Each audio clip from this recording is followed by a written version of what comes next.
Assalamualaikum warahmatullahi wabarakatuh. Alhamdulillah, puji syukur kehadirat Allah Subhanahu wa taala karena kita masih diberi kesehatan, kesempatan untuk bisa melakukan aktivitas atau melakukan hal yang baik. Yang kedua, sholawat dan salam kita tetap curahkan kepada Nabi Muhammad SAW, sahabat budiman yang dirahmati oleh Allah. Kultum pada sore hari ini yaitu tentang lulus ujian S2. Apa itu? Lulus ujian menuju sabar dan menuju syukur. Oleh karena itu perlu kita cermati bahwa rasa syukur itu kita dapatkan, kita panjatkan tatkala kita mendapatkan kemenangan, mendapatkan kesehatan. Ketika kita mendapatkan rezeki, itu bukan semata-mata karena usaha kita, tapi ada campur tangan Allah Subhanahu wa taala. Sebaliknya, ketika kita menghadapi rasa sakit, kekalahan, itu tentu juga kembali kepada Allah Subhanahu wa taala. Namun bukan berarti kita tidak berusaha keras untuk keluar dari kesulitan itu. Allah Subhanahu wa taala memberikan ujian itu ada tingkatannya. Kalau misalkan anak SD kelas 1 dengan anak SD kelas 6 itu ujiannya sama, tentu tidak relevan. Itu bukan ujian namanya. Oleh karena itu, kuatkan keimanan kita, pertegas kualitas kita dengan selalu menuju kepada syukur dan sabar tadi. Dan apabila aku sakit, dan apabila aku sakit, dialah yang menyembuhkannya. Sahabat yang budiman yang dirahmati oleh Allah, betapa banyak orang yang bekerja keras, banting tulang dan seterusnya, tapi hasilnya nihil, kebahagiaan tidak didapat. Itu karena apa? Karena mereka tidak pernah mensyukuri, lupa bahwa apa yang didapatkan itu juga karena Allah SWT. Sebaliknya juga ada orang yang susah, ya, tapi mereka terlihat bahagia. Karena apa? Karena mereka tahu bahwa ini adalah bagian dari pemberian Allah Subhanahu wa taala. Jadi ingat, sifat syukur, ya, mensyukuri sesuatu dan sabar itu adalah watak asli orang mukmin.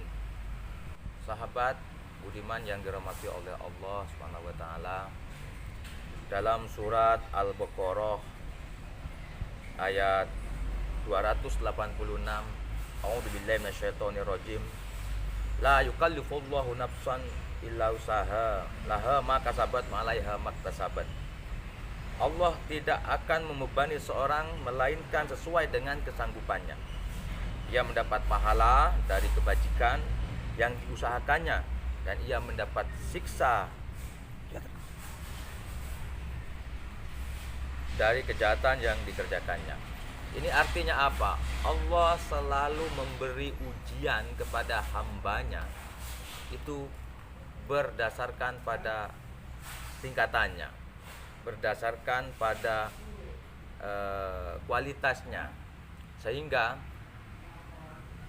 rasa syukur dan sabar ini menjadi satu. Ketika kita misalkan di momen ini ada wabah pandemi, itu saya yakin sebagai orang beriman itu pasti ada obatnya, karena Allah menurunkan masalah pasti dengan solusinya. Maka dari itu, jika seorang mukmin sedang ditimpa kesulitan hidup saat ini contohnya, maka ia harus memahaminya sebagai ujian dari Allah, tapi tetap bekerja keras untuk berikhtiar mencari solusinya, mencari obatnya. Sahabat budiman yang dirahmati oleh Allah, mari juga kita simak surat Al-Imran ayat 200. Ya ayyuhalladzina amanu sabiru wasabiru warabitu wattaqullaha la'allakum tuflihun. Hai orang-orang yang beriman, bersabarlah kamu dan kuatkanlah kesabaranmu dan tetaplah bersiap siaga dan bertakwalah kepada Allah supaya kamu menjadi orang-orang yang beruntung.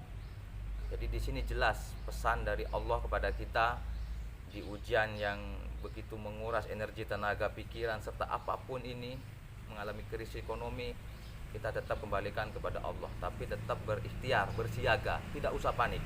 Apalagi di bulan Ramadan ini, kita syukuri apa yang ada, tapi tentu kita harus bersabar bahwa ujian ini insya Allah akan segera berakhir. Mungkin itu yang bisa saya sampaikan, kurang lebihnya mohon maaf. Tapi pada intinya saya ingin mengajak kepada sahabat, kepada seluruh yang menonton ini, bahwa tidak ada yang ideal dalam hidup kita. Tapi saya ingin mengajak bahwa mari kita terus tingkatkan kualitas keimanan dan melalui rasa syukur kita dan sabar kita. Billahi taufik wal hidayah. Billahi taufik wal hidayah. Wassalamualaikum warahmatullahi wabarakatuh.